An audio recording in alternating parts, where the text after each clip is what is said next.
welcome to UNKNOT.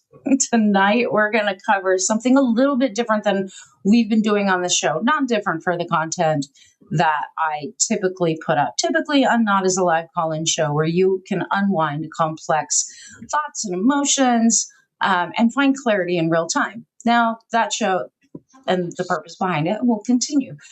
But I dove down a rabbit hole this last week, and I've been having fun with it. So I thought I'd share with you guys because, of course, some of the things I'd said on my previous live streams, not the UNKNOT show, just previous live streams, have been about February 28th and an alignment then, and the potential that we would have some war and aggression because of the placement of Mars and Aries and all the things. And people keep messaging me because they're freaked out a little bit about what's going on in the world. Justifiably so. So I dove into the Vedic astrology, pulled all the charts for the US, for the Vedic charts, which is different than Western astrology. And I can explain that if you guys have questions later. But I pulled for the Orange Ones chart, I pulled US chart, and then did some transits moving forward from now until mainly April, because April's such a big month. But I went forward just to see long term if the intuitive hits that I've been getting and sharing with all of you are playing out in the charts. And they absolutely are. And I like Vedic because it's more of an ancient system. And I think it's more accurate, but I'm Mr. Andy. Before we get in, because I don't know that anybody is actually here yet, I want to see what your take is on all of this. To give folks that may be new to my journey. It's recording. Are we live? Yeah. It says we're live, but right. And you're live? On TikTok and we're live here. It says live. I'm not seeing myself on TikTok. Hold on. Sorry. Okay. I got you there on TikTok. I'm sure that we're where we're supposed to be. They changed I don't know if you noticed, they changed our dashboard. Who did? The Restream or TikTok? To you? It's different. It's different. Yeah. I'm in here. If you're there, say hi and let us know. When you first said you were doing the Vedic and you sent me a very quick synopsis of your stuff, and then you said you were going to work on my stuff afterwards, and then you shot my stuff out, and I'm still going through the Astro Soul blueprint stuff, which was much more not complicated, but much more it's different. Not complicated. It's just different. Yeah. It's different. And my immediate response to you was that the Vedic stuff, although it is ancient, it resonated with me on a much quicker level and immediately. And the terms in which they were describing my journey seemed to make perfect sense, not only looking back, but looking where I am now, and then what's ahead to come. Yeah. So I think, from my perspective, as you explain why it is you think Vedic might be better, my first question for you is, what made you curious about it, and what really captured your attention and made you want to dive deeper? Spirit. There's nothing. I mean, you know, I've been a student of Western astrology and even the sort of esoteric Book of Wisdom cosmology stuff, the older stuff, for my entire life. But I have looked at Vedic. I just never really fully understood it, studied it. So I started to play with the charts to try and understand. And I started with my own chart, right? Because business, I'm changing things around in business. And sure enough, that's in my chart. Then I was like, okay, I'm going to dive even deeper into this. And I went crazy. And then the stuff that was lining up, I went back to the 22nd of April, 2024, right? Astrology is really good when you want to go backwards to see what was in play. So I went back to the day I was hospitalized with my stage 4 lymphoma. And holy hell, it was in my chart. In fact, I pulled one today for one of my clients. We were in a private session and we've been working on certain things. And I was like, let me look and see if it's in your chart. And all of her stuff was in her chart. Like, it's there. It was destined to happen. I've, since doing yours, pulled 3 other charts and then pulled the United States, where we're at right now, moving forward, Trump's chart, and then the transits. So that's like, that was an amazing, fun time. And so I put it all together for tonight's show because I thought everyone keeps asking me, like, what's happening? What's going to happen? And as much as I like to share with you guys my own personal hits from spirit, I think when you have a system that can tell you what the energies are present and it confirms things that someone like me gets, it's even more powerful. Just saying. Yeah. So that's why I went there. But also because I'm making big changes. I went through and rebranded and repositioned my entire website and business. And when you take on 10 days of work like that, 12 days of work like that, like, you start to question, like, am I just being insane? And actually, that rebrand was in my chart. The need to do it was in my chart. So knowing A, that I'm following my intuition, B, that the energy's saying this isn't like time to fully go back out there, after cancer, it's time to really dial everything in.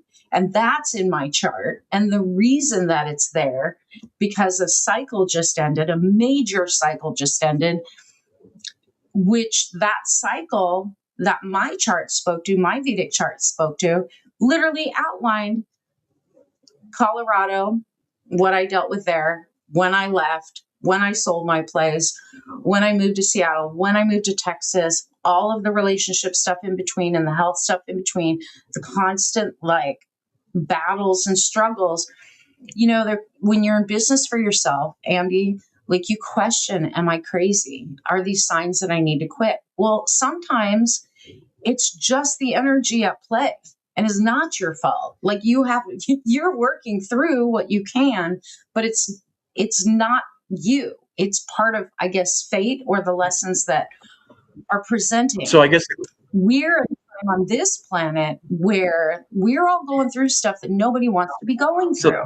So to have a guide map, I think, is helpful, and it's also important. I guess the question then becomes, how do I use this information, whether I'm looking back to help me look forward or looking at now? How do I use that to my advantage? How does it help me?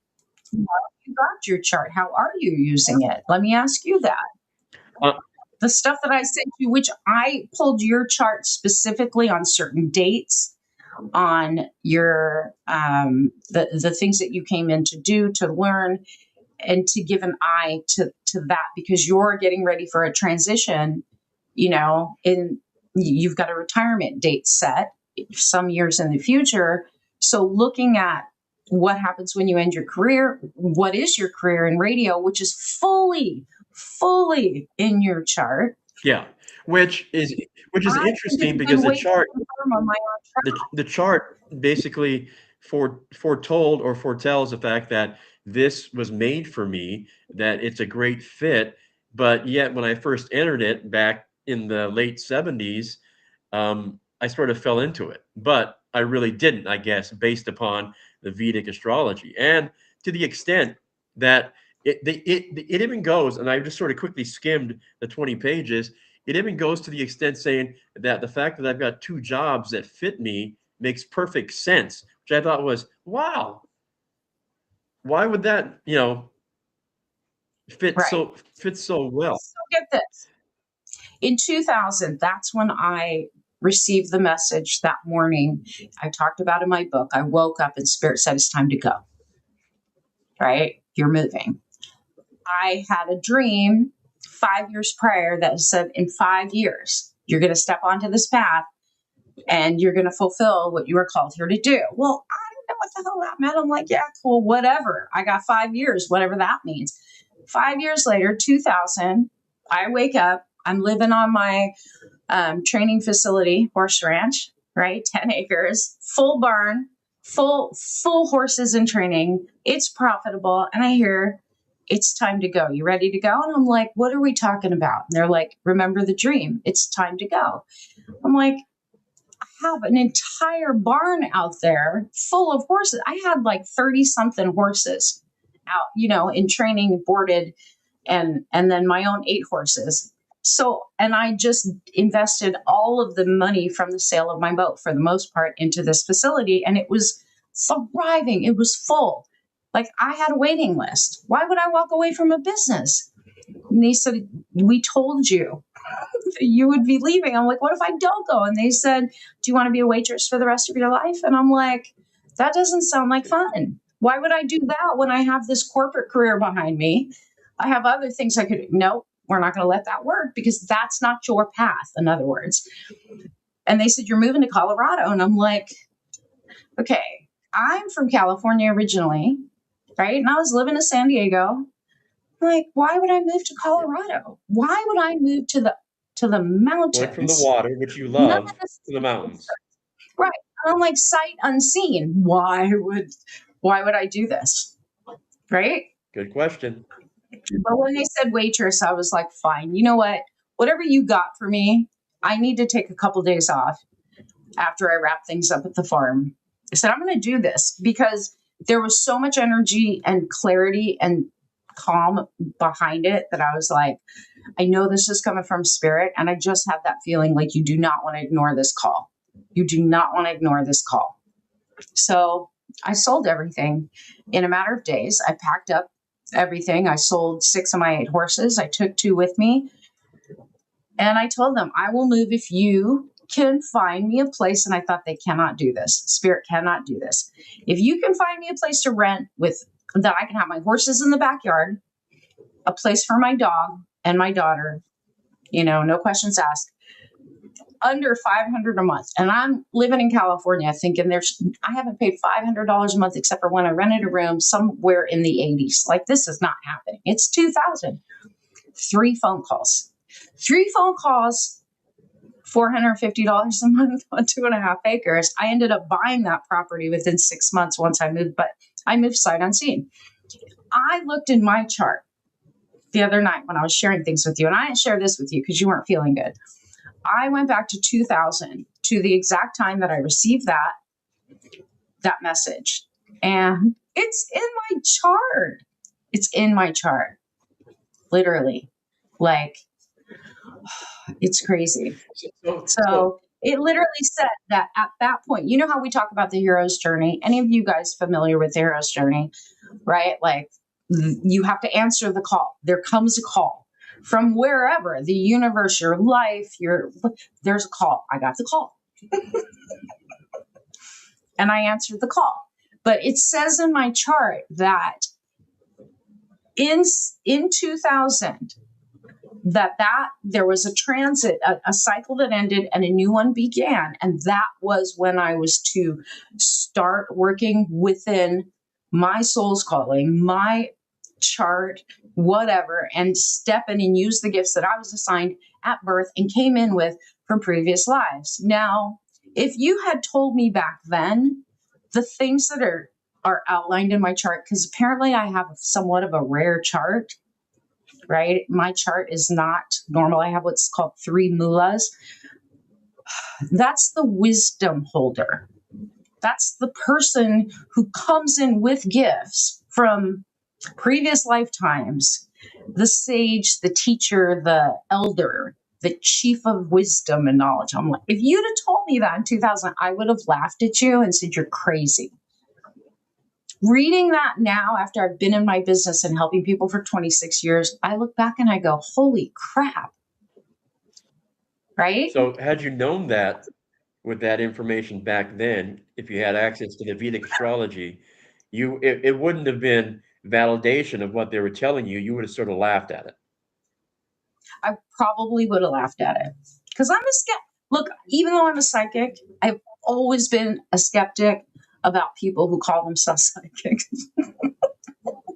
See, and at the same time, I've met a lot of folks. you've got obviously special skills, special talents, and your talents are at a level above the normal person, which I consider myself.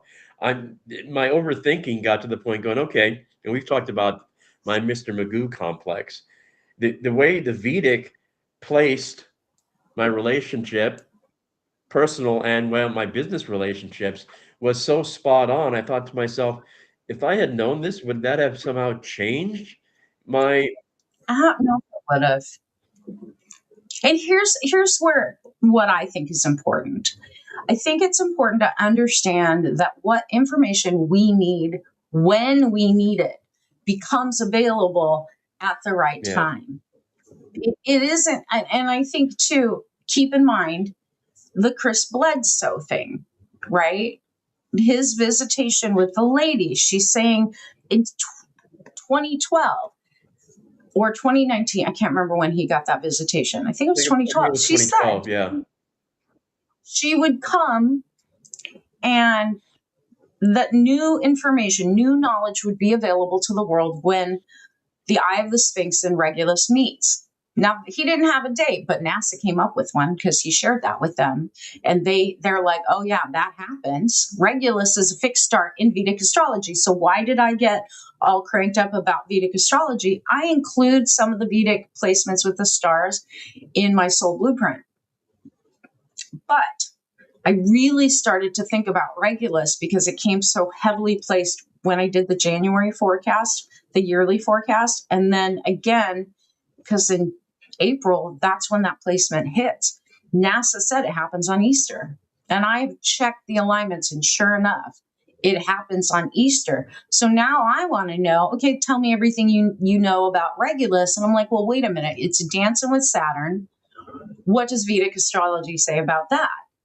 And what does Vedic astrology say about that date? And then later again in the month, where I think most of the activity is going to join for us, we'll see a lot more at the end of the month of April, not that placement. That placement, though, that event when that the lady was speaking about, that's going to open eyes. It's going to shake some stuff up too. Do you guys follow Chris Bledsoe? Let us know in the comments. I'd really like to know if you guys know who I'm talking about. He had a visitation. He had experiences with these beings, these orbs.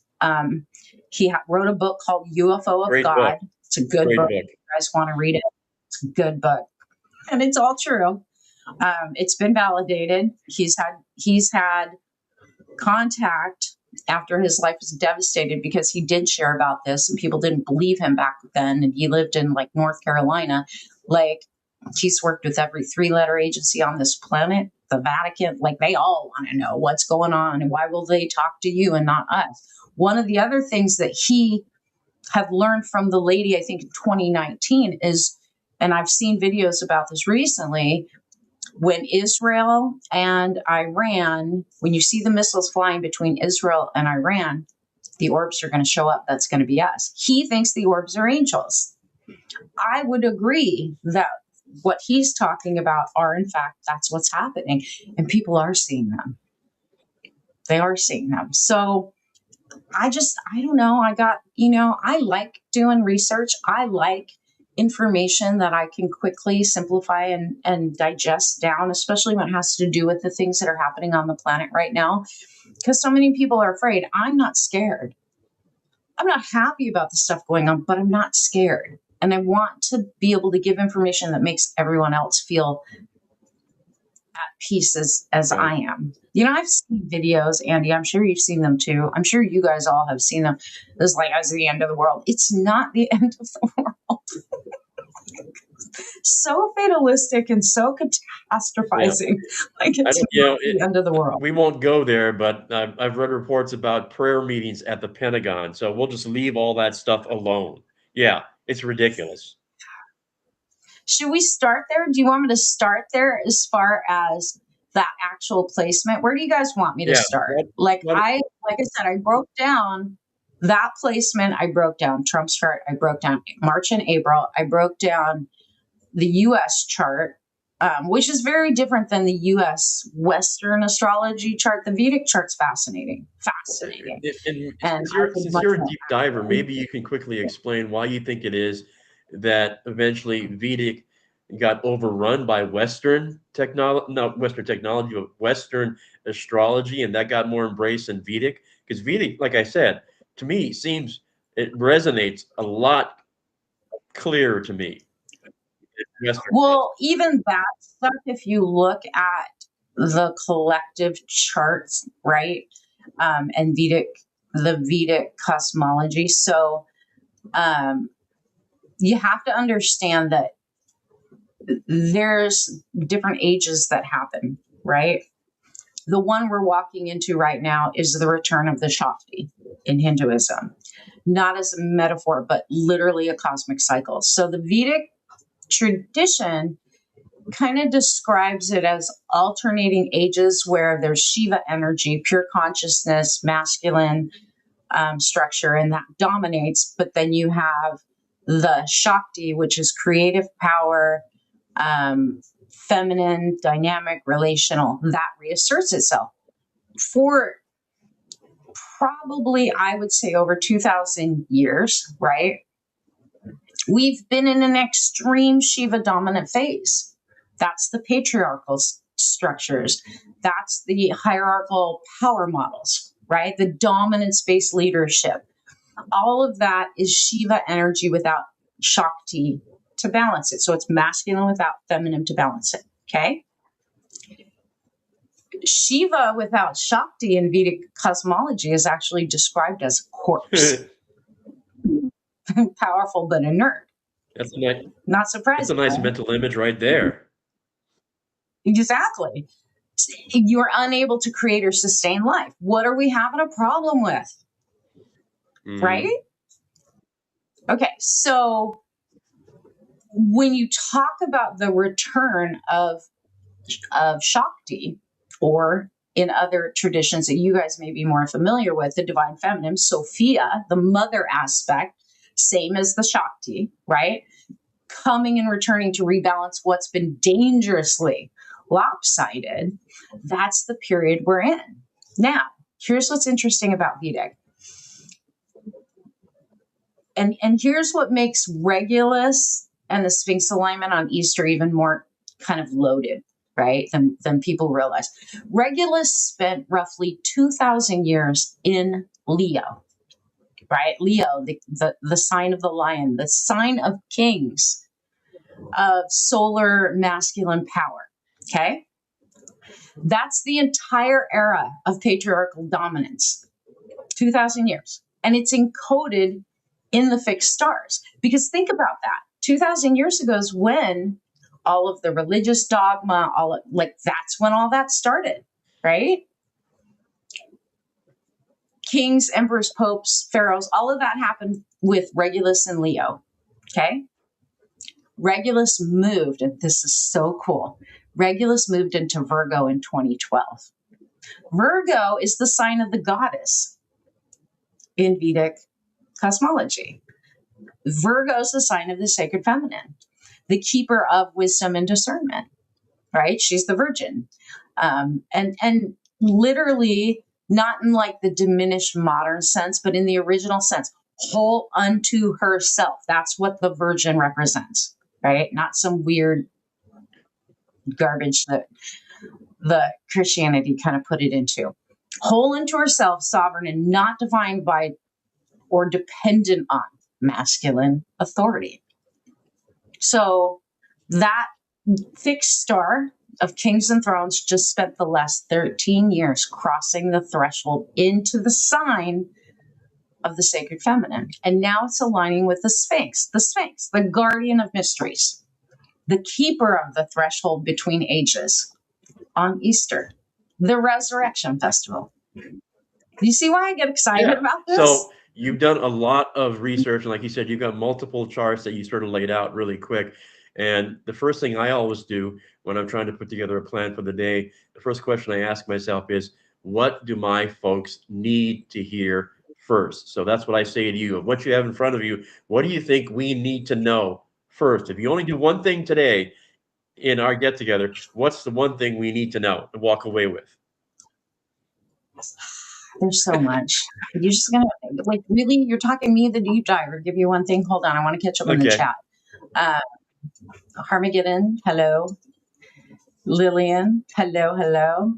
Harmageddon saying, which may have to do with the sacred feminine that Mega Boys want to bring back. They don't want to bring it back. That's the thing. Here's the thing. Okay, you guys know I teach from Gnostic texts too, right? So from the Sophianic tradition or the Gnostic texts, right?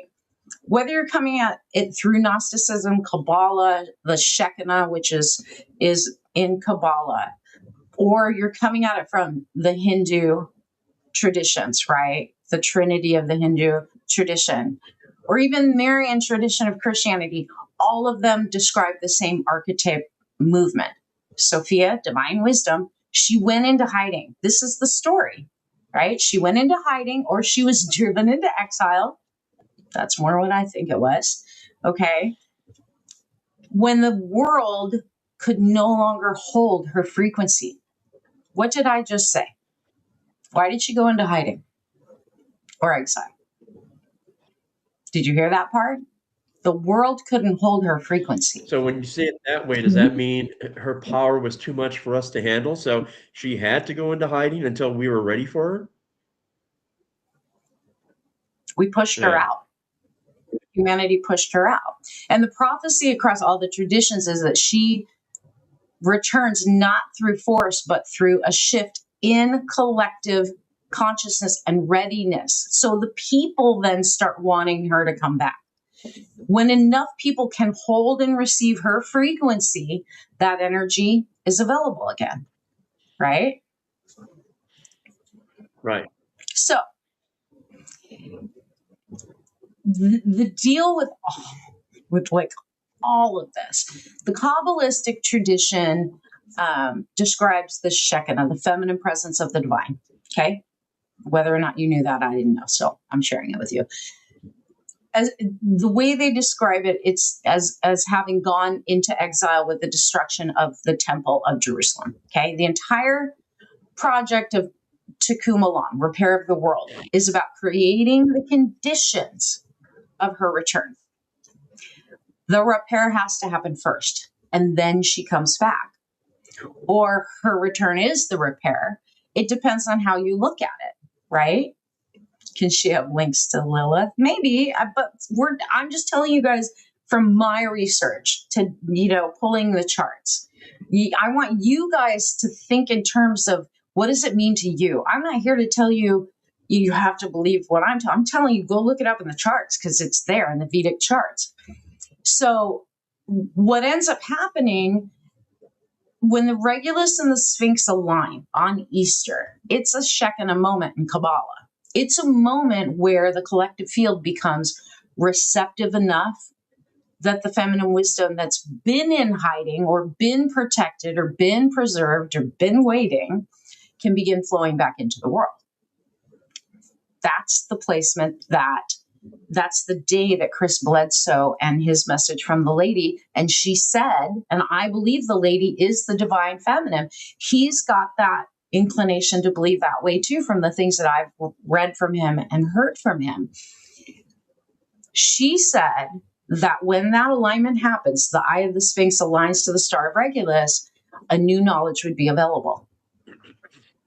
And what did I just get done saying? Something new has to happen. We have to be able to hold her frequency.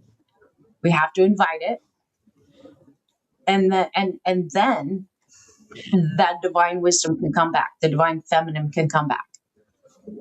It's been way out of whack on the other end of things. So it gives us something to look forward to, the idea that we are finally ready for it, and we have Easter of this year to look forward to. I think we've been begging for it. I know I've been praying for it. Let's get back to the point. You've got a whole bunch of stuff in front of you that you want to tell us about everything, but you've got to use some discernment and begin somewhere. So what's the most important piece that you have sitting in front of you that you think we need to know? So right now, if you look at the lens of the politics and geopolitical movements that's happening on the planet right now. And all of us are paying attention whether we like it or not, right? Something practical comes into play that's important for you guys all to understand. The fall of the false kings, the orange one, the patriarchal dominance model that he represents in its most extreme is facing off against destiny and fate with the stars. Saturn on Regulus, which happens towards the end of the month of April, creates a cosmic house cleaning, right? It strips the false king, right, out. So that's been lining up since 2012, but now it's reaching a visible tipping point. So, you know how I've talked about like the divine feminine, the matriarchy, those energies have to come into play and then things start to balance. That's what I think this shift is bringing. The new knowledge that the lady was referencing, I don't think it's like a document. I think it's like a box of wisdom, right? Sophia doesn't come and hand us like instruction manual. She just restores our capacity to know what we have forgotten. The veil lifts. That's literally what happens with that alignment. The veil lifts and there's truth that comes out about the feminine wisdom. That's impossible to deny. So because we weren't ready for it back in the day, she took it with her to safeguard it, and now we're ready for it. Well, her frequency was gone. Right. So even though it may have still been there, it just wasn't visible to us. Like we couldn't access it. It's a different frequency. Think of it in terms of it's a higher frequency. And when it's all masculine, that's a lower, denser, and the patriarchy is all fear-based leadership, very low frequency. There's no wisdom in it. So right? with all this noise and confusion and Mhm. chaos that's going on, what should we be focused in on? How you can bring balance to your own life right now. How you can like invite wisdom from the higher realms or higher levels into your life. How you can balance nurturing and care in your own life. Where have you, because here's the thing with a lot of women that are high achievers like me, or they're entrepreneurs, or they're just the head of household, single moms.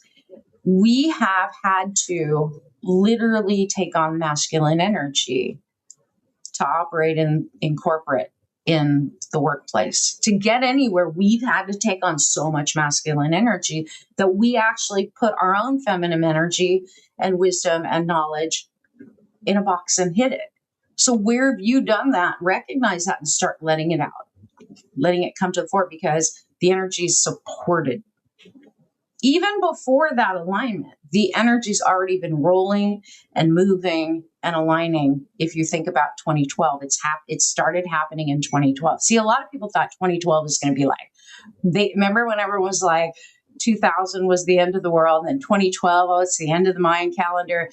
They just didn't understand what was actually happening and what was possible. So now we have to look at, okay, where have I shut down my creativity? Where have I shut down my ability to give and receive love? Where have I shut down my nurturing in lieu of just protection and defense and all of those things? Yeah, Pat saying Y2K. Yep.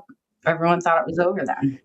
It's crazy. It's interesting, and I'm just comparing and contrasting the Astro Soul blueprint with the Vedic, and I'm still going through both.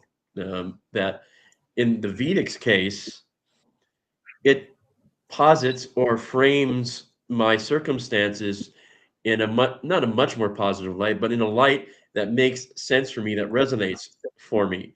And one of the great examples is my personal relationship of 43 plus years, where I was one half of a partnership, and then literally overnight, which according to the transit made perfect sense when it happened, I became one half of a partnership.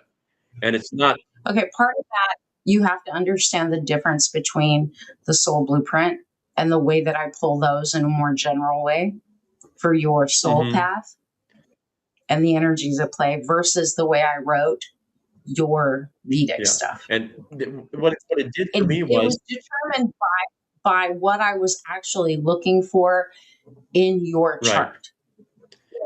That's the biggest difference you're going to find between systems is how are you looking at it? What questions are you asking? What are you trying to dig out of it? That's the difference. And there was the way they positioned it from the perspective of I was going from one half of a partnership now to discover my full being. And that's what it was. It wasn't the end.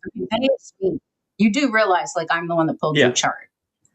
So they is me. So, but what I'm saying is, and you're right, the Astro Soul Blueprint, it said that in a different way, and it tossed in more of my past lives and about being a monk and maybe a quiet leader who liked to help people behind the scenes and recognize and see people succeed.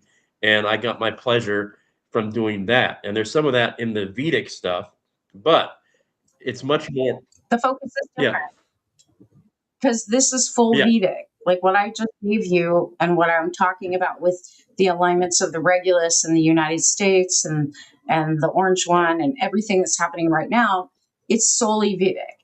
You have to understand with the software I created, it's Western and it's an older form of cosmology that blends different traditions that is more esoteric. It's not just one system. The system that you just got, it does speak differently because it's based on one system of planets, one system, and how are they aligning and how are they transiting. And then it always depends, and this is true with any astrology forecast, what is the question you're asking? What is the information you're trying to pull out? Because equally, I could take the dates that I was checking up against, the years that I was checking up against, and change the focus from loss of partner to a health issue, and the reading's going to change. Right. But the interesting part, which you already touched upon when you were looking and going back and looking at your stuff, the year, let's say the year in which I left the islands, which was February 14th, 1986. When you look at that and then you pulled up the Vedic stuff, it all made perfect sense in the way it was laid out, the whys. Astrology a lot of times better when you're looking back instead of looking forward, but there is a way to forecast looking forward that is not as specific as when you're looking back.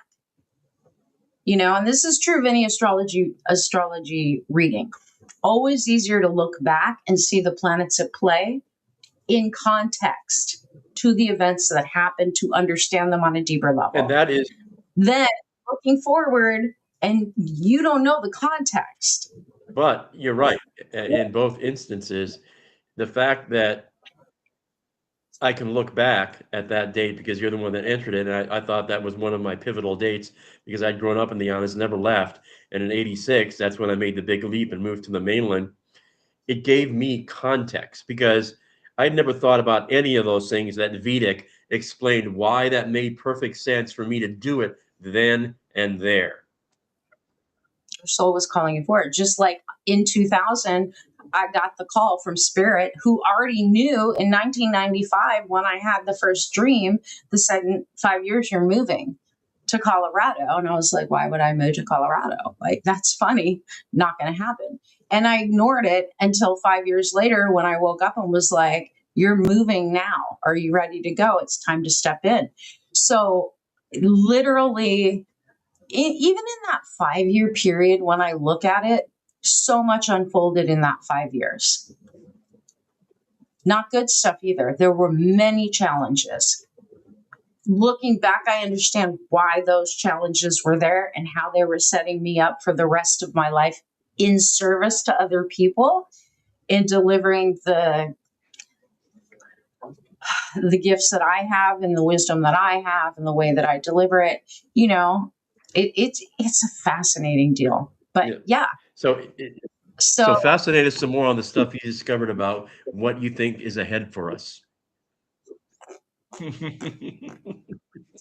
this is stuff that you guys can all relate to, right? The US Vedic chart, okay, slightly different in the way that we look at, because the planets change, right? America, when I pull America's chart, Sagittarius rising gives the US its expansionist drive, right? And missionary zeal. Its belief in manifest destiny and exceptionalism.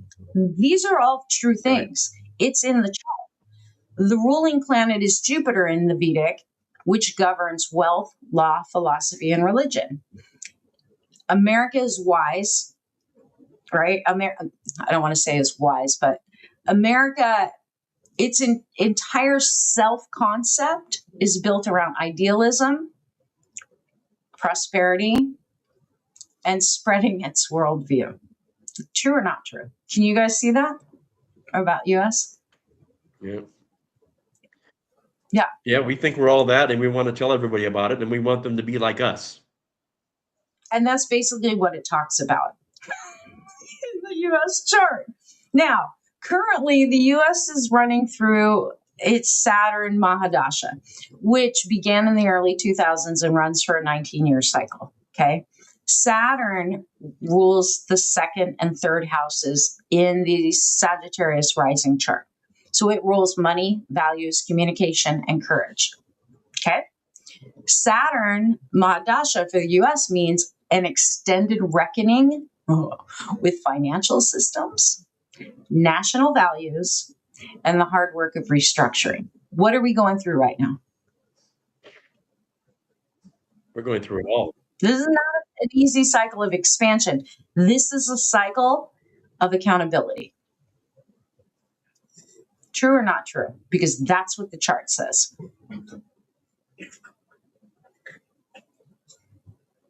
I can't hear you. Yeah. For some reason, you're No, because muted. I was coughing. I didn't want you guys to hear it.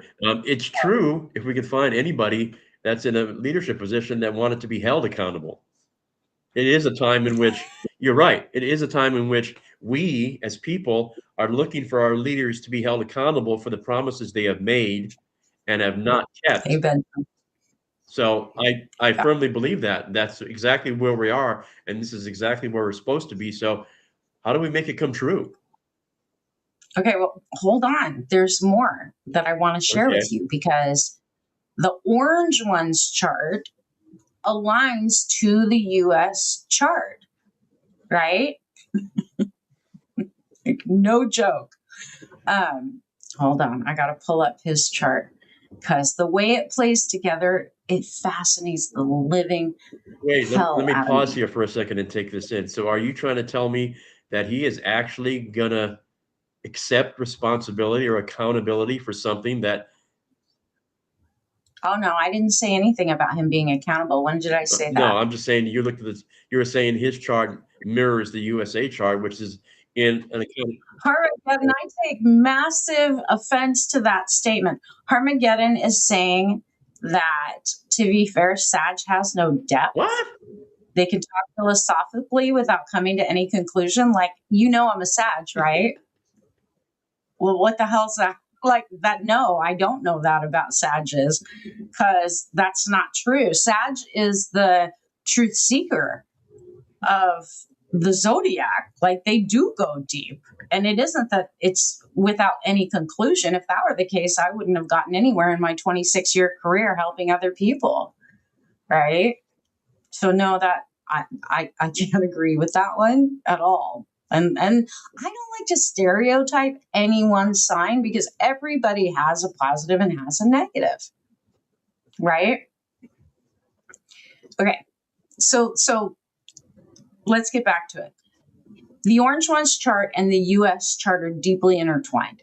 Okay, they're both running heavy eighth house energy, both under Saturn pressure, and both with Jupiter providing a little bit of a protective buffer that prevents a full collapse. Okay. But it doesn't prevent significant strain. So think of it in terms of like the country and the leader of the country are in the same karmic current simultaneously. And it's not coincidental from a Vedic perspective.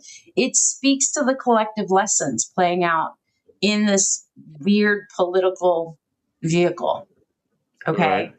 What's happening right now is the pressure that precedes transformation. It's not the final word, it comes before the transformation. There's a lot of hope. And I think most people don't understand. Absolutely, there's hope. The Regulus alignment for both the US and for the orange one actually brings about a testing and sort of a sifting through of leaders. Remember, I said Regulus, it comes around and looks at how are you handling the leadership that you've been given? And if you have not been handling it well, it is taken from you. Regulus gives, Regulus takes.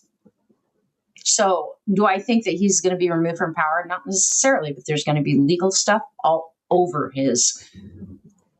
And we're already seeing it lining up kind of that way, Yep. right? So, you've got legal trouble. The US is going to have legal trouble. And guess what? The other countries that used to be close and allied with us are questioning every move we make. Is it lawful on the international stage or is it not? They're questioning us.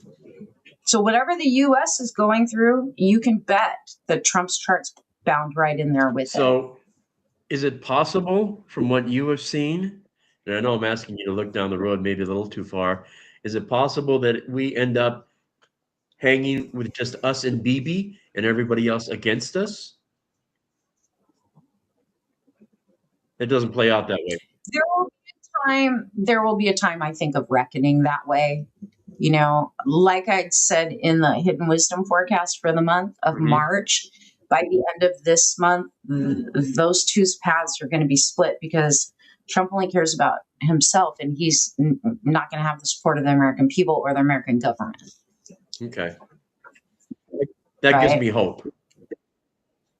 Yeah. So just understand, like, they're literally like Regulus in his charts specifically. Okay. It is going to wreak havoc on him. He is with Mars on his rising in Leo. He's inclined towards aggression and retribution. Okay. Rahu, conjunct the sun in his 10th house, hungers for dominance. Right.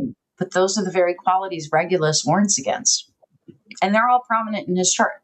They're also prominent in the US chart. So something has to shift because when Saturn, the great karmic enforcer, the planet of accountability and consequence, moves over Regulus in April, it literally is the moment where that bill is due karmically gets delivered. Right? Okay. It's not like it's delivered and he has to pay right in this moment. It's like now the collectors are after you, ringing your phone off the hook all the time. So for him personally, this is going to be a really significant time where his position legally is fully weakened.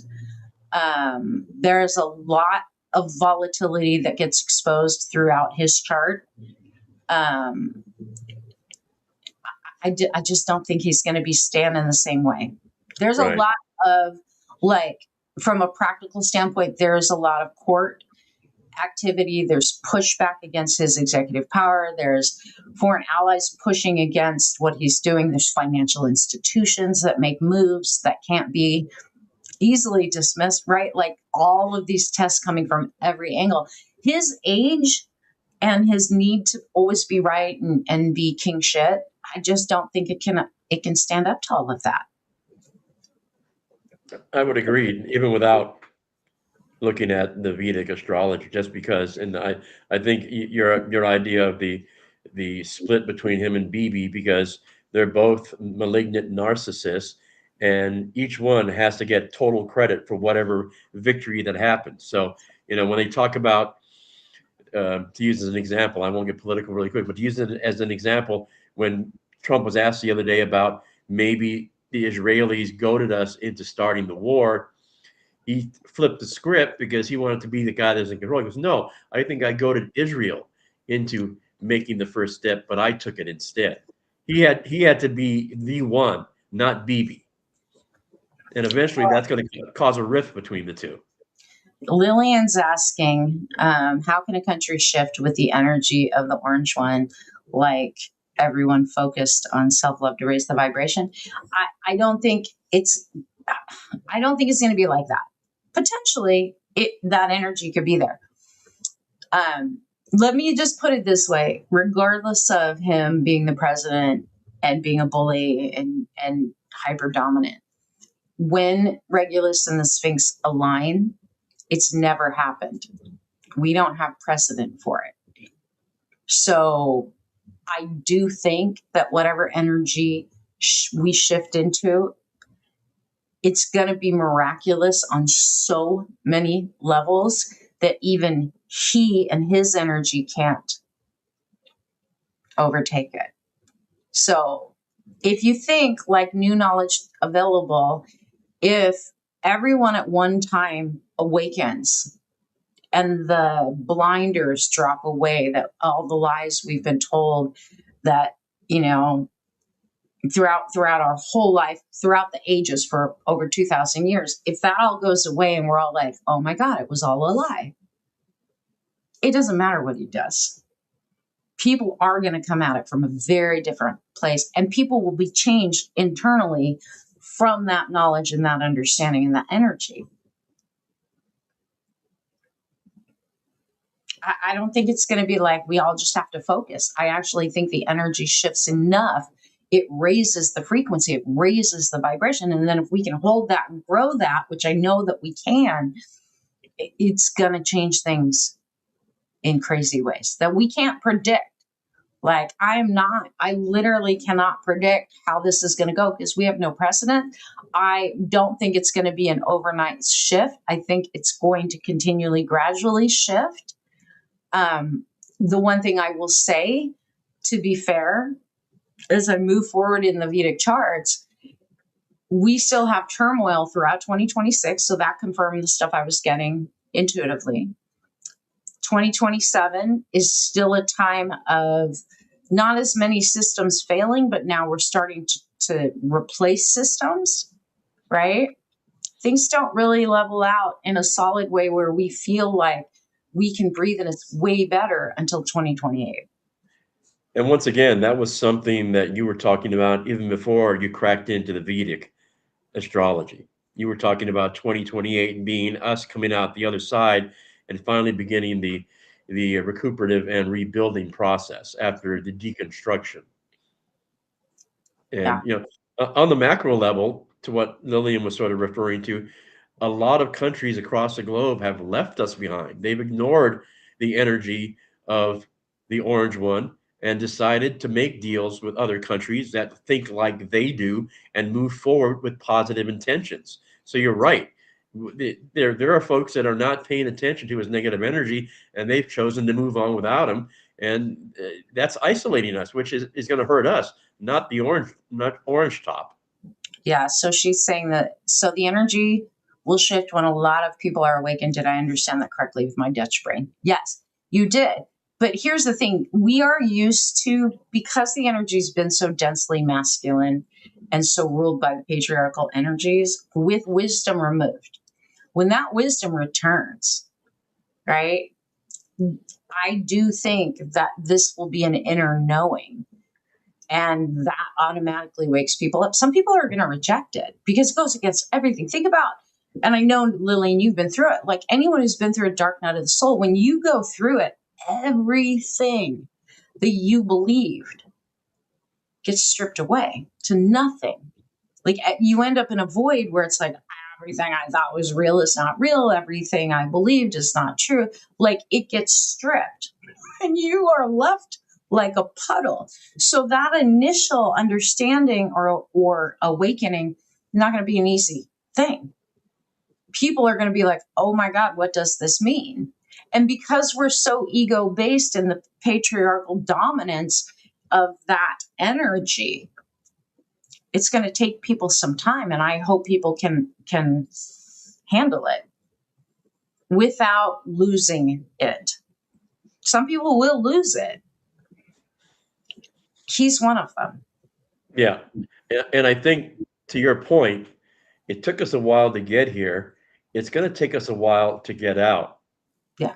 And we need to be patient and persistent and understand that the influence of the fast food culture we live in and sort of push that aside and focus in on what we need to get the job done. Right. I mean, the exciting part about all of this right now for me is just seeing this isn't happening. Because, see, as all these things have unfolded the last year, 13 months, 14 months, as all of it's unfolded, everybody's just been in, oh my God, I can't believe this is happening. Oh my God, we're going to hell. Okay, well, you know what? If you look in the charts, it was all pre-written. The energies are there to allow it to happen, which means it's not wrong that it's happening, I guess I'm going to say. Like, stop fighting up against it. The energy is going to do what it's going to do. I'm not saying that you should agree with everything that's happening. Of course, those of us who have heart are looking at all of this and going, this is wrong. This is so wrong. But this is the important part. It was foretold. All of the prophecies, like I told you guys at the beginning of the show, all of the prophecies, whether it was Hindu, Kabbalah, astrology, the Gnostic text, Christianity, all of the prophecies said this time was coming. Who the players were going to be that were going to act during this time, the false kings, we didn't know back then. We know now. So we shouldn't be surprised, nor should we be shocked, nor should we be afraid. Yeah. And So that's the most important part of this. Don't be scared. rather than having an office of religion, which they currently have in the White House, maybe they should go back to the days of Reagan where Nancy had a presidential astrologer that they consulted back in the day. I mean, you would have to have someone in there that's willing to listen to the advice and not just, toot their own horn. Right. Is part of the thing. I think that they are the king of all kings, and I know the thing that excites me the most, because I've seen so many posts and so many comments on social media about, like, is there ever going to be any accountability? The answer is yes, but the wheels of justice move slowly. The energy is present to hold those feet accountable. We've got, just when I did my monthly forecast in Hidden Wisdom for March, multiple whistleblower testimonies coming out throughout this month, closer to the end of the month after Mercury goes direct. And then into the month of April, it's the same thing. This is the year of the whistleblower. In more than any other time, it is the individuals that are like, this is wrong, and I'm going to speak out regardless of what happens to me. I'm going to leave my job because what they're asking me to do is not legal. It's not ethical. It's wrong. Like, this time that we're in right now, we are seeing more brave individuals stand up and go up against the people in Congress and in Senate that are afraid to be outed because they've got secrets. See, when you got secrets, you got to go along with whatever's put in front of you, which kind of sucks. But and that you're right, especially since most of the whistleblowers that we are seeing and the ones that are testifying in front of Congress come with receipts. They have the documentation to make their case. A lot of times whistleblowers just have allegations, and if whoever were their bosses are able to delete things or shred things, it's hard to find. These whistleblowers are, first of all, you're right, they are widely respected. They're not disgruntled employees, which most of the time the organizations will say, oh no, they're just disgruntled employees. I don't have anything to gain. Yeah, these people have made their careers out of serving us, and they see the wrongs that are being done, and they're giving up their careers to let us know that stuff is going south. Right. I mean, how many lawyers right now and human rights organizations are working for the immigrants for free? There's a ton of them. Yeah. Too many to name, probably. But seriously, Yeah. I mean, that makes my heart sing. And see, we don't focus on those things. We focus on what's wrong. So the other lesson I think that we all need to be learning right now in just talking about, destiny, fate, astrology, what's going on geopolitically. Literally, the lesson that we need to learn and really remember is that if you focus on a problem, the problem gets bigger. If you focus on being part of the solution, things get solved. You decide, what do you want to focus on? You can either be a victim of what's happening, or you can be a change maker in the midst of what's happening. My question for all of you is, where are you sitting right now?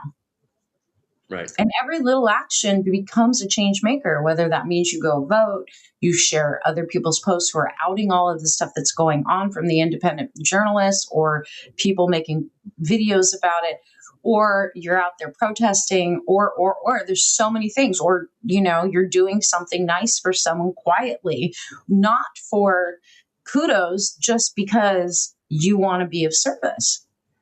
It was heartening yesterday as I was watching the coverage of the Texas primary, primarily on MS Now, I think is what I was watching, to see so many young people standing in line wanting to cast their votes for the very first time because they had been mobilized and they've been energized by the process and they wanted to be involved. That was so heartening to see those folks standing in line yesterday. I mean, from a personal perspective, let's get personal, shall we? From a personal perspective, just the people's charts that I have looked at over the last few days, and pulling all of this information for all of you guys. And really, like I pulled Andy's, I'm working with someone who is starting a consulting business. So we were looking at her chart to see how viable it is, because, when you go to start a business, it's scary, especially if you've been in a job your entire life, a career your entire life, and now you've got to go hustle on your own. So her chart was like, oh yeah, you're good. The time for her to be under other people in an organization versus going out on her own, the delineation mark that says, okay, no more, she's in it right now. And she's either going to leave that career, or that career is going to leave her. Right? Sometimes we get forced out of things and we think, oh my God, this is happening to me. No, it's happening for you. Right. It is happening for you. It was a great training ground. And now it's time to take those skills and go apply them someplace else. And then you get to determine. That's why I love working with people who are high achievers like me, because we get ideas, we solve problems, and then we go out and we fix things. It takes a certain kind of ability to face risk on a big level to do those things. Everybody's chart's slightly different. So on a personal level, you got to know, what are your strengths? What are you called to do? And then follow through with that, regardless of what people said. I just did a interview with a magazine today. And one of the questions they asked me was, do you ever regret not working for somebody else, working for yourself? Right? It was an interesting question. And I was like, do you ever have moments where you wonder what it would be like to work for someone else? And I'm like, absolutely. I've had those moments a lot since getting sick and having to start to rebuild my company, my business, my clientele. I've had that thought a lot, like, should I just go get a job? I was telling Andy multiple times, I was like, should I just get a job? Just go back to corporate? Here's reality. I'm not built for corporate. I'm a rule breaker, and I don't know, what do you call it? Yeah. I'm the one that cuts the path. I'm not one that follows somebody's path. You are the flame that goes first. Others find courage in your footsteps. Yeah. That describes you. That's out of the Astro Soul Blueprint. That's exactly who you are. So And if I were to do it, right, I'm a rebel. It's not even a rebel, because my Vedic astrology, literally, it said it's very rare, like the placements, to have 3 mulas in somebody's birth chart, their natal chart. that's the sign of the wisdom keeper. It's the sign of the elder. It's someone who dispenses that wisdom, who can take information, all the stuff that I do, take information, boil it down, deliver it to the masses in such a way y'all can understand it. Now, I have, like, I wrote a Substack last week about how some of the leaders in the personal development industry and the spiritual development industry, they're not who they appear to be. And I've fought with that my entire career. I've talked to Andy about it multiple times. I'm like, these people that are leading this industry, that are making millions and millions of dollars and have millions of followers, that have no integrity, if you know who they are in the background, why are they getting propped up? That's always been my cry. And I have felt intuitively that time was coming to an end. They too will fall. And funny enough, the Epstein files get released and they started to fall. In the next few years, it's going to be the people, according to the Vedic astrology charts globally, the people that rise up are the ones that have integrity, that have values, that aim to deliver for other people in a form of service, not because they want to rule over people and they want to feed their egos. And that makes me so happy. I won't have to struggle with it anymore. Like, there's those of us that will rise to the top quickly because we're being authentic, because we're being real, and because we came here to serve. And it's time for that energy with the divine wisdom will finally be able to be heard. Up until now, we haven't been getting divine wisdom from those leaders in personal development, spiritual development. You know what we've been getting? The dominant freaking patriarchy messages, the motivational hype. That's the energy we've been under. And that's what people gravitated towards, because that was all of it. But now people are going to be able to hear and hold new information. It's the cult of personality, and that's now beginning to wear very thin. People are looking for reality and realism. Yeah. So, yeah. Yeah. And, I mean, I often joke with you when we talk about these issues that, and I said this to you, I don't know how many different times, we have finally caught up with you, because we talk about this philosophically. Why are all these people out there that don't really do anything for anybody? Why are they the successful ones? Well, because you got to separate the wheat from the chaff, and eventually the people find the right people like you. And it's just, you got to be persistent and hang long enough for them to find you. Well, And and I mean, I thank you, Mr. Benjamin. I'm happy to hear it too. But like, Andy's not saying this because I sit there and I have him toot my horn. We don't have those conversations. It's always in the light of, is this what I'm supposed to do? That's part of why I pulled my chart, right? Because I was rebranding, repositioning, and I pulled my Vedic chart because I'm like, let's see what the Vedic says about this time I'm in. Should I just think about retiring now and calling it good? After what I went through with the cancer and the radiation, the chemo, and now I'm trying to get my body back, get my business moving again. I'm like, maybe it's just time to do something else for the last part of my career. That's what I was thinking. But I know my numerology and I know my Western chart, and I know, because I've projected out my transits, that there's nothing about a quiet exit my career until much later. In fact, at this time, 59 years old, that's when my chart lightens up and livens up. And then it, like, I'm on the ascension instead of just the struggle path.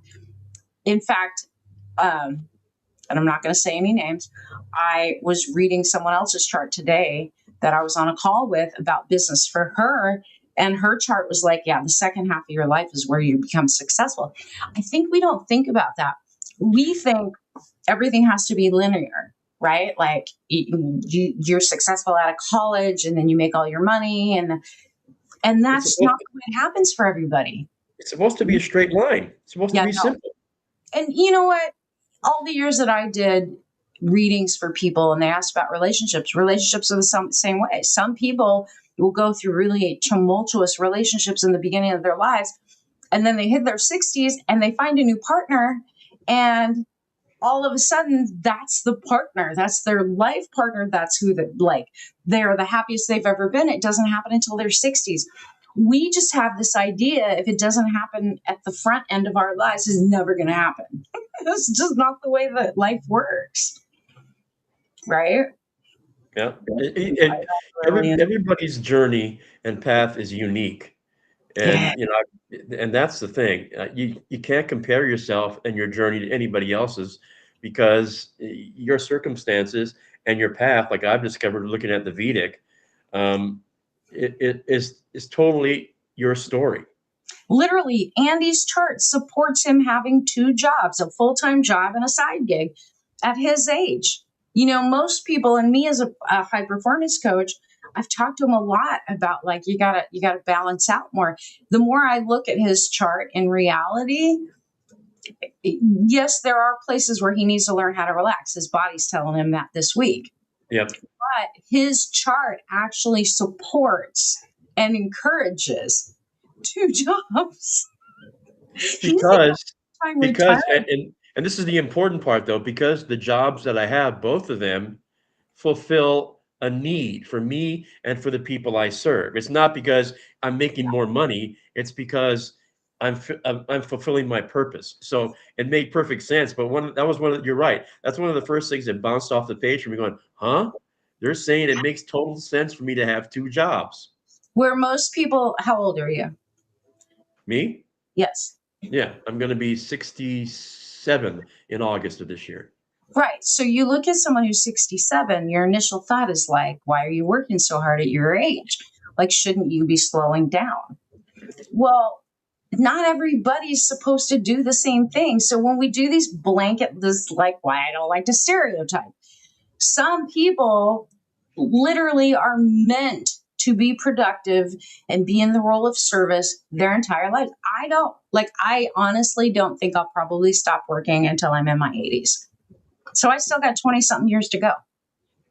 Yeah. Right. And plus you enjoy what you're doing. And that's the passion. That's part of it. As long as you enjoy what you're doing. I almost do it from this role. Yeah. Like, I will do it from the standpoint of overseeing others, and being the elder in the room and bringing up a whole new crew. Yeah. But to mentor people and bring them along so that the legacy can continue. Yeah. And I think we all need to understand that for ourselves. Like, okay, so if the time we're in right now, even though it's shaky and it's uncomfortable and systems are falling apart and nothing is as we want it to be, and we're at war for stupid reasons and we don't like it, we want it to end now because we don't like to be uncomfortable, here's reality. It's meant to happen right now. It's meant to happen. If you can accept that and not be in fear, you're going to go through this time in a more powerful way. Additionally, if you learn, and y'all can reach out to me and set a session if you want me to look at it for you, or go find it on your own. Regardless, if you can learn about yourself, your calling, your energy, how this stuff is hitting you right now, because we are in such an unprecedented time in history, not this year, history. There's nothing we can compare this to. We're in such an unprecedented time. The reality is we all came for this time. We all were born on this planet to be here at this very pivotal change time. After 2,000 years of just the patriarchy, just the masculine, the feminine's returning, and we all decided to be here at that turning. And when you begin with that premise, that changes your perspective, because most people would say, I'm through some quirk of fate, I was born here and now. It's like, but when you say, no, you chose the time to be here. Therefore, there's some reason that you're here at this time in this place. Your mission is to figure it out. And we might as well have some fun with it. Yeah. And the Vedic astrology, the most important thing of the halfway through the 20 pages that I've read so far is it framed things for me nicely. Yeah. And a better understanding of, because you and I have talked about my Mr. Magoo complex, where most of my life I was just very happy with whatever else sort of fell in my path, and I was okay. But the perspective that the Vedic astrology gave me put it into better context and made me better understand that, you know what, I wasn't just sort of walking through, I was making choices, but I wasn't acknowledging them and owning them. But don't Now, weren't we programmed from a very young age to just plow through life and get one thing done after another thing done after another thing done after another thing done, never slowing down long enough to know how we feel about things, know what we think about things, and then being present enough to consciously choose those things that we're doing, being, and having. We just assumed we just got to keep plowing through, and I think that is a big problem with that whole dominant patriarchal energy, masculine energy, right? The wisdom had left the building for 2,000 years. The fact that it's coming back, because I don't know how many times I've thought, are people that stupid? And I'm not saying that to be rude or mean. I'm serious. There have been times when I'm like, people believe in the craziest things. Are they that stupid? And then I remember wisdom's been missing. yeah, we started to live life by rote. Yes, default mode. Yeah, and Yeah. that just became, uh, and we're beginning to awaken and come out of that, and it's amazing once we all begin to realize that there's still a lot more out there. So it's cool, but And that's I think that we need to hold that level of hope right now and anticipation and expectation that we have enough messages coming from different sources. I mean, some dude since 2012, some random dude out fishing with his friends happens coincidentally to come upon this strange phenomena. And then he gets lifted up and taken to all these places, missing for hours, physically taken. And then now he's got all of these interactions with the orbs and messages with the lady and investigations with the NASA and the CIA and the FBI and every three-letter agency, because they're like, oh no, we believe you. We don't know why it won't talk to us. It won't talk to you because you're living under the wrong paradigm. yeah. That's That why. the Chris Bledsoe story is astonishing because you're right. Every governmental agency of any note has, entrusted him and engaged him because they know of what he speaks is the truth. But remember, that's now. In the beginnings, the first several years of him having that experience, he got kicked out of his church. He got pushed Yeah. out of his entire community. They had to move the house they went in. They moved into a trailer. Yeah, he and the family were outcast. And to their credit, they hung together as a family and got through it all. But it wasn't happy. He No, talks about that in his book and in his interviews. It wasn't a happy thing. So, like those of you who are going through something right now, or you've been going through a cycle for a while, and you're like, when's it going to be my turn to have and to be happy? He had to go through his own. I've had to go through multiple things on my own. There's cycles that we go through, and I want you guys to understand right now what we're going through here in the US and across the world with all of this stupid war stuff. It's a cycle, but it's a cycle that's coming to an end. So first, before it comes to an end, everything's shaking up. And part of the reason I think what I take away from the confirmations in the Vedic astrology, Western astrology, all these things, is that we are in a time that has been prophesied, but it's not the end of the world. It's the end of the world as we have known it in the patriarchy. It's the end of the leadership that only cares about money and resources and power and greed and not the rest of the planet and the rest of life. That excludes anyone who they feel is a threat. That life is coming to an end. right. But And anytime as that you're shifting that big of a way of life, of course there's going to be devastation and some people who are against it, and then there's wars and there's all these things. But if you're meant to be here, you will be protected. disruption is going to happen, and the Vedic astrology that I've read thus far I mean, simply puts it, in order for something new to begin, something old has to end. Get through the cycle. We're in the Yeah. cycle. The end of that cycle, the real shift, just understand, like, the real shift, we're getting little bright spots in this very tumultuous, fast moving, holy cow time. There are bright spots. There are moments that we get to celebrate. Time is being compressed. And we are going through a lot.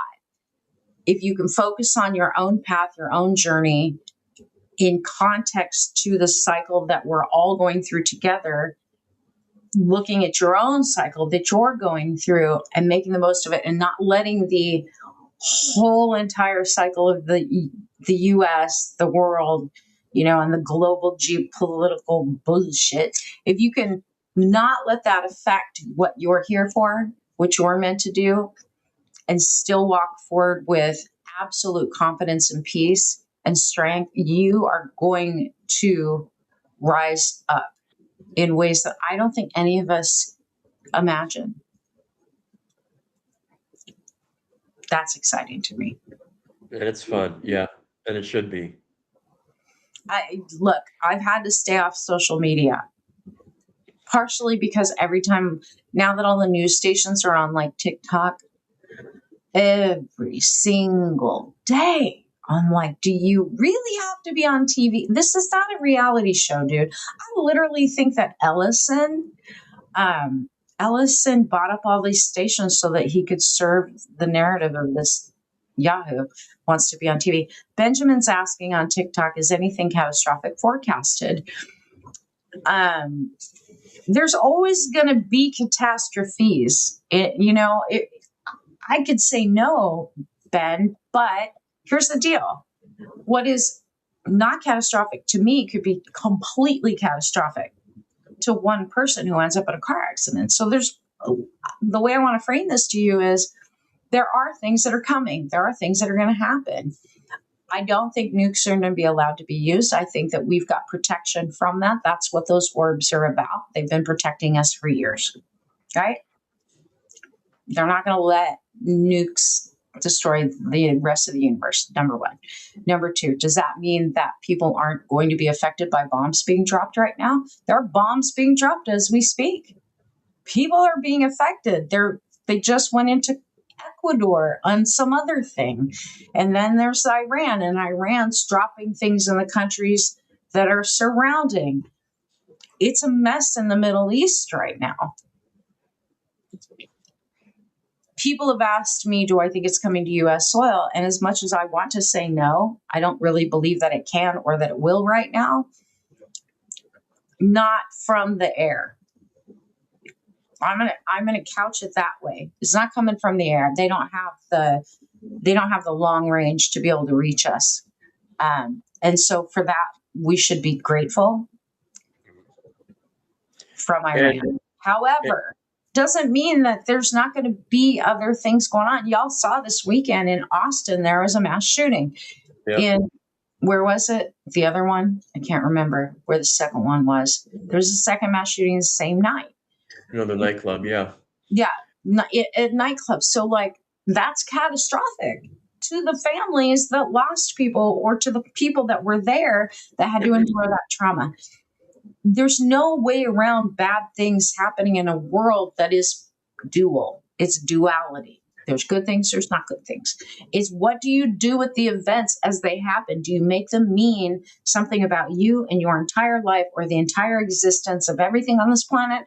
Or do you take it in stride and understand things happen, certain events, certain experiences, and you learn from it and you move through it and you move on? Yeah.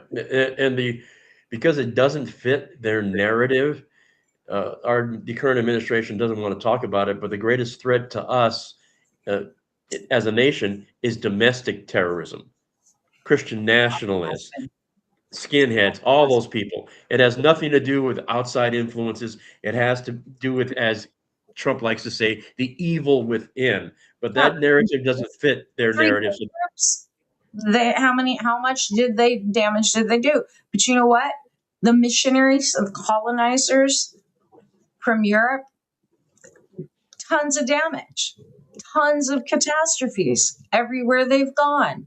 But we've got businesses and corporations that hold power and can get away with shit that they should not be getting away with. The time for all of that is coming to an end overnight now. No, not at all. But over the course of the next 2 years, we're going to see their fall. But we're the ones that have to hold them accountable. It's not coming from the sky. Even this new wisdom available, it's not someone coming to save us. It's new wisdom available, new frequencies and energies available for us to use, to shift and change things on the planet. We still have to take action. It's like I told my client yesterday, either you leave or it's going to force you out. And that's kind of what I see overall happening this year and next year. Either we get on board with the right way of doing things, or the universe is, and you guys can tell by the weather, it's going to force us into alignment. Right? Yeah. So as we, I guess, come to the end and try to wrap things up, first and foremost, we are not doing this on Saturday night, right? You got your weekends back. Yeah, we're not doing on Saturday. Okay. So the next question becomes, does this work for the folks that are out there listening right now? Would a Wednesday night at this time be more amenable, or is there a better time and date that you guys want to suggest? You guys okay with Wednesday nights for the UNKNOT episodes? Does it work for you? Midweek. Now, I know on social media, on TikTok especially, views are down. Live views are down. My live views are way down. I used to have 30, 50 people in my room, and it's just not happening. But one of my friends who's a medium, who used to have 300 people in his room, he's down to like 20 people. So I know it's not just me. Something's happening on that platform. But if Wednesday works for you guys, can you put it in the chat? If you guys don't care whether me and Andy show up and do this and deliver information and teachings and conversations, then let us know that too, because neither one of us want to waste our time. Like, I got things to do. My schedule is starting to pick up, and I don't have to do this, but if it's helpful for you guys, I want to do it. This is the way I look at it is, this is my community service for my community, which is you guys. Right, and I always enjoy the conversations with Bernadette. So, but yeah, if you got, and if there's something you wanted to touch upon, certainly toss it up there. But if you want us to continue to do this, or no big deal, let us know that too. Yeah. Lillian's saying, yeah, she'll stay up if she can in the middle of the night in the Netherlands. That's commitment. She's a continent away. Cruise, go Pat. Enjoy the cruise. We are honored that you would take the time to listen while you're on a cruise. How cool is that? Wow, that's pretty darn cool. That's a vote of confidence that he's taking time out of his vacation to listen. Thank you, Pat. We appreciate that. We do appreciate that. We do. Yeah.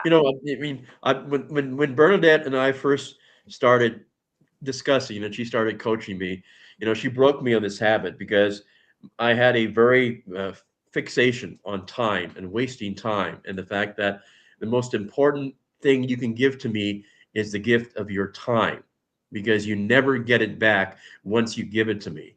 And it's still important to me. I'm not as fixated on it, but when anybody spends time with me, like you folks do this evening, I'm always appreciative of it.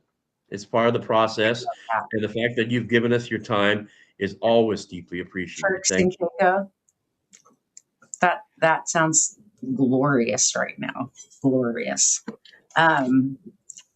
Well, a few people have said, yeah, it works for them. So we will plan on next Wednesday for the UNKNOT show. That doesn't mean I'm not going to come live like on TikTok or whatever the rest of the week. Things are unfolding. I am busy though. Like, it's already Wednesday. Time is flying by. Tomorrow's Thursday night. That is my Charm Life program coaching night. Friday, I might be able to come on. We'll see. We'll see. We'll just see. Like, there's so much happening. I do want my weekends back just because my schedule is now picking up. My work schedule is picking up. Lillian's saying the teachings are worth my time. Definitely. We love that you trust us with your time. And I love that you trust me. I mean, with teaching you, you Thank you, know? Lily. We appreciate it. Yeah. So as long as this is useful, and I'm only asking a lot lately because y'all, like, I am redoing everything about my business. I have to be careful. Coming back into work, I have to be careful that I don't overdo it like I did before I ended up in the hospital. I have to be careful that I don't overwork myself because I am one of those like workaholic types. Like that's just who I am. If something needs to get done, I'm going to stay up all night to finish it. If especially if it's something I enjoy, I get lost in that sort of thing. But I do have to be aware of it, and I don't want to do things that are just to do it. You know, this idea of doing a live call-in show came because I want people to have the opportunity to be able to get coached, get help. We've only had one person call in so far on the show since we've been running it. And I think this is our sixth episode. Is that Six, right? yeah. Sixth Yep. episode. And we haven't fully launched this as a podcast. I'm planning to do it, but I'm waiting for the right astrological window. The timing window's not there right now. We're tweaking, we're playing. Once I'm confident in the sort of outline of the show, that things are worth doing and we can build an audience, and then we'll do a podcast. You know, then we'll all list it with the podcast sites. I haven't done it yet because I'm like, we're still in the building phase of trying to figure out what you guys want, what you need. So your feedback's super important to us. Super important to us. And welcome. Absolutely. Yeah. Yeah. Um, and then again, if it's not something that's helpful to anyone, or there's only like a couple of you, then maybe we don't do it. You know, my thing on social media right now, especially TikTok, because the algorithm's a mess, because it's super censored. People I follow are getting knocked down every which way. If you speak truth, if you speak about anything, they don't want to put the stuff out there, right? They don't want to share it with the masses. They just want us watching cat videos. And it's frustrating to me to put as much time and effort into even doing content. I put out a video today. It got 200 views, and it took all day to get to 200, where I'm used to getting tens of thousands of views. And they're doing that purposely because they want to filter it down and then sell you the opportunity to get more views. They're There's a trying ton to, of shop videos, though. There's a ton of shop videos. It's turning oh, into another Facebook where it's like oh for my every you goodness. post, you get an ad. I You don't know know, how many ads for shoes, and for I real. did buy that recharger that you have in your car. It should be here, I think, tomorrow, Okay. because yeah, so that I've got one of those in my car too, so that I could recharge things should the grid go out. I finally did search Solar. around and got the legit one, the same one that you got. That's the quality one, because once again, even on TikTok, you've got to sift through all that TikTok shop stuff to find the legit businesses, not the scams that are there. Here's off topic, but y'all should, like, if you guys buy things on Amazon, she ordered some TiVo shoes from Amazon, but she went to the outlets and she actually picked up a pair of TiVos from the store. She's like, oh my God, I love these shoes. The Amazon TiVo shoes came in. They're knockoffs. Really, Yeah. who was selling them? I don't know, someone on Amazon, but she was like, I'm sending them back. She goes, Wow. they're uncomfortable. The leather and the stitching, nothing like the ones I bought in the store. She's like, how the hell are they selling knockoffs at full price? Lack of quality control. All they care about are the numbers. Yeah. So y'all, if you're ordering stuff on Amazon, and I know I've heard this from other people, even with supplements, if you're not buying it from the actual manufacturer's store, be careful, because there are knockoffs all over the place, and then you're wasting a bunch of money. Yep. You know, Andy and I were talking about, because a few of you have said things about wanting to break the Amazon subscription and stuff like that. And Andy and I were talking about this last night, because I was telling him he wasn't feeling good, certain supplements he should get. And I think, was it oregano oil that you asked why they charge so much at Sprouts? Yeah, I work at my side hustle is at Sprouts, and oil of oregano at Sprouts for some reason. The same bottle that you can find on Amazon for like $9.99 costs $30 at Sprouts. So it's hard to want to give up your membership when, especially with stuff like that, supplements way less than if you buy them locally. And that's an unfortunate thing. That I don't know. I buy my oils like that, oregano oil, thieves oil. I buy them on Amazon because I've shopped them locally. They're out of this world expensive. And I'm like, why would I do that when I can get a bigger bottle and it's the same exact stuff? Yeah. And the one thing I will say about oregano oil is hard to mess it up. Oregano oil is oregano oil. It's hard to mess that up, but that stuff is potent. Every one of you needs to have oregano at home.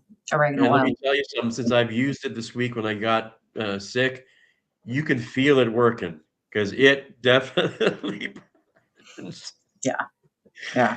But it's a good burn, and I felt good afterwards. And actually, yeah, you recommended that I do a couple of drops in a glass of water, and I had a great sleep after I did that. Yeah. So I'm excited. I'm excited too. I don't know how. It's funny how in my chart it says like March is the start of coming back into work. And I had a random person reach out to me and book a consultation for a biomagnetism session. And she happens to be from Colombia, right? She lives locally though. And she was studying under the Goy system. Dr. Goyce is who founded biomagnetism therapy, and his sons took over his school and practice. I'm of that lineage. She wanted someone from that lineage. Dr. Garcia used to study under Goyce and worked with Dr. Goyce. I'm like, yeah, but I'm not from the Goyce school. She goes, no, but you're still from the same lineage. I'm like, okay, cool. I'm like, why do you want to come to me if you're becoming a biomagnetist? She goes, because I got a bunch of stuff going on and I need to be worked on. I'm like, oh, so funny. She found me somehow, Google probably, but there's one thing I learned from looking at her conditions, and she hadn't put it together. She has interstitial cystitis. Do you guys know what that is? It's a bladder issue, kidney issue. It's creates like pressure, scarring. Have to go to the bathroom all the time. Weak pelvic floor, lots of stuff. But then we started to go down her symptom list when I did her intake yesterday or the other day. And she's starting to talk about other things. And I said, do you know what Epstein-Barr is? She was like, I think I've heard of that. Not Guillain-Barre, not that. Epstein-Barr. So I said, write it down, go look it up.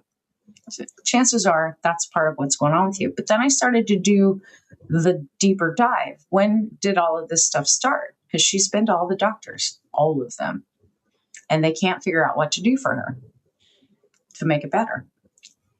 She goes, that's why I went into the biomagnetism therapy. I said, okay, cool. She goes, plus they're from Colombia. I'm from Colombia. Right on. Let me ask you a question. Did you ever have COVID? And did you get a vaccine? Yes, she did. And yes, she did. And lo and behold, she starts to give me her history and goes, you know what?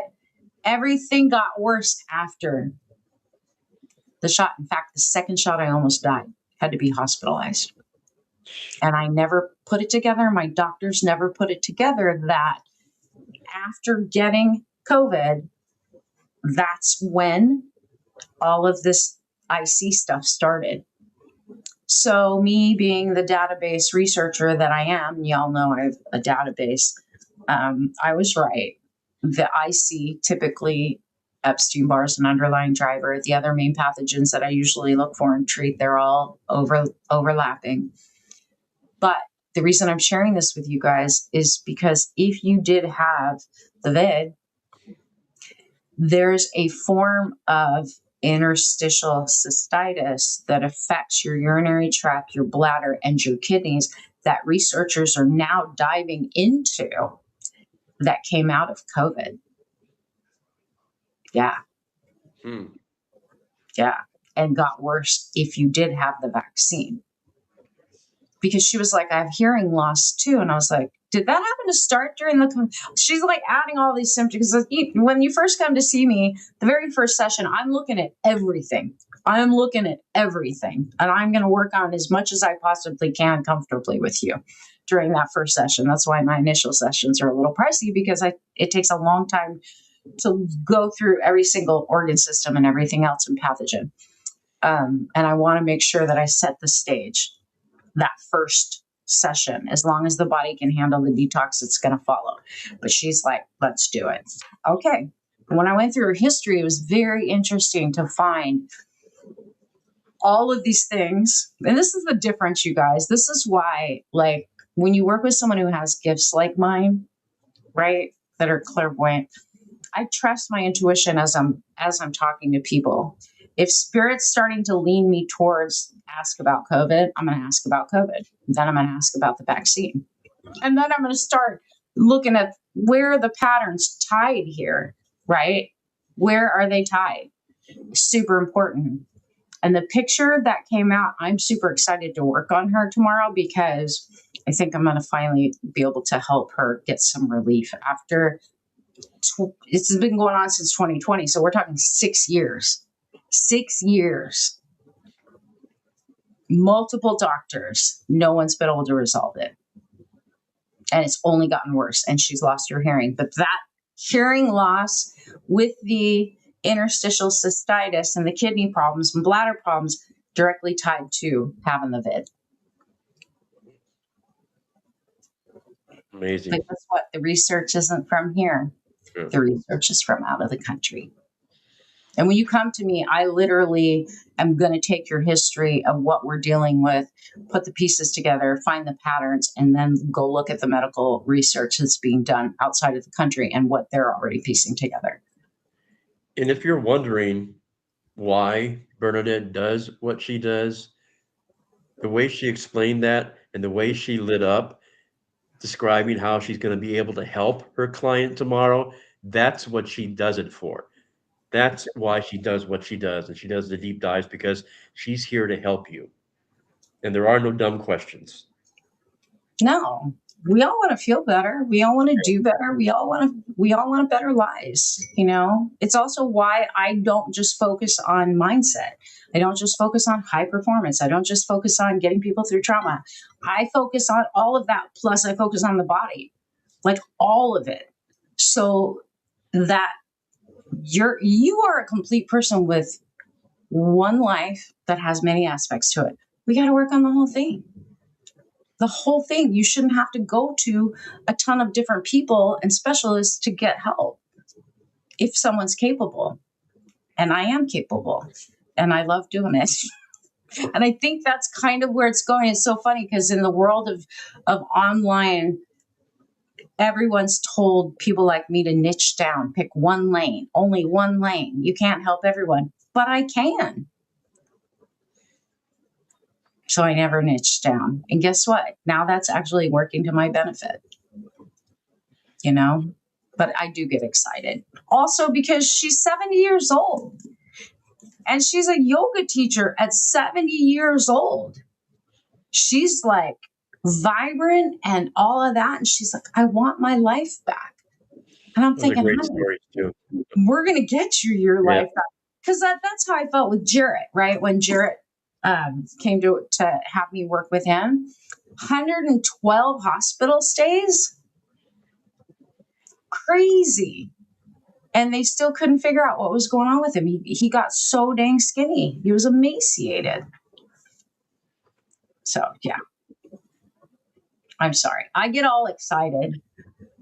Bernadette's an amazing person. Lillian, I love you.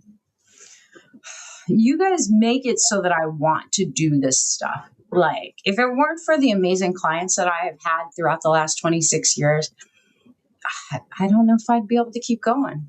You know, I questioned it big time after looking at my bank account and how much effort it was going to take to reboot my business and get everything back online. You know, once my brain started to come back and my energy started to come back, and it's not even fully where it was before I got sick. But the reality is, you know, it's like, how do I put this? I don't hear you guys calling out to me in the middle of the night. Like, you're not messaging me in the middle. Some people are. I ignore those. But I hear it in my meditations. Does that make sense? Like, I hear the call from people. I can hear what people are praying for, what people are wanting. And that does direct where spirit leads me to show up and how to show up and what to talk about in these things, in my live streams. It's because of you guys. It's because of Andy too. Andy's encouraged me through my whole little journey. And it's actually kind of fun having someone else on the screen and me not having to do it all by myself after all these years of doing it by myself. It's kind of fun. It's fun. It is. It's totally fun, and it's fun to interact. And hopefully, as you say, we'll have other people jump on here too and expand the conversation and make this a wide ranging community where we can compare notes. So Yeah, absolutely. yeah. So we'll see. If you guys have ideas for next week's show, things that you want to learn, please drop it in the comments, or send a message, private message me. You can email me, Bernadette@BernadetteGold.com. Super simple. And let us know, because we'll build a show around it. And then if you want to come up next week and you're like, but I need the link ahead of time, just tell me and I'll send you the link. Right? We'll make it work. I'm excited. Yeah. Anywho, all right. If any of this makes sense to you guys, if any of this made you think about things, you want to reach out, go to my website. Links in the bio. Go to my website. Go check out what's available. Maybe more Vedic astrology stuff, important stuff to look for in our charts. So I think all of your Vedic astrology chart is important. I'm not a Vedic expert. I'm good at understanding systems though. And because I have astrology software, I can tweak the software to do whatever I want it to do. As far as what to look for, honestly, it depends on where you're at in your life right now. You know? Do you And have as you said before, your chart, Angelica? Like full chart? Because that's the question, right? Anything that you're struggling with, it's going to show you in the chart why you're struggling with it. Truly. Anything that we're going through on this planet, it's going to show in the chart. She's saying, yeah. What's a D1 chart? Huh? Hold on. I gotta put my glasses on to see the comments. it says D1. I have no idea what that means. What do you mean D1? D1 chart. I don't know what that is. Day one chart from the very beginning? I don't know. Do I look at transits? You do want to look at your transits because it's within the transits. And this happens in Western astrology too. It's the transits and the cycles of where the planets are moving through your chart that is going to explain what's going on. But yeah, I'll just leave it there. You know, every part of your chart's super important to look at.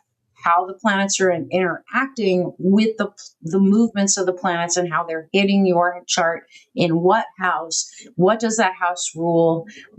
Does it get along or does it not get along? Is it causing some sort of conflict? Is it causing a lesson? You know, how long's the cycle going to last? All of that's the stuff you look at. So D1 is the most important. I look at dashas as they're coming through. So that's within the transits. What does it look like? And that will tell you what's trying to be kind of pulled out of your life and your soul work. So if you're into it, God bless you. Dive in. I get nerdy about that stuff, and I can look at charts for hours upon hours, and then I have to stop because my questioning. I can question forever. But anywho, all right. Thanks for joining us tonight, you guys. Really appreciate it. Andy, I know you haven't been feeling good. Y'all, thank Andy for showing up tonight because he took a couple days off work. But yeah, I'm feeling infinitely better because I think the energy really helped me. And when you're in a room that's nothing but positive energy, it transfers, and I feel a whole lot better after this. So thank you very much for the positive vibes and the positive energy. Well, we're glad you're here. For the rest of you guys, it's Wednesday. We've gotten over the hump. Let's go into Thursday intentionally. Start your day. God, give me the eyes to see, the ears to hear, a heart to understand all you wish me to know. Help me co-create a life of love, joy, and compassion for myself and others. Start the day that way. I guarantee you, your whole entire life will change from that point forward because you are giving permission to source energy to direct your steps and take the blinders off. Enjoy. Be blessed. Be a blessing. Good night.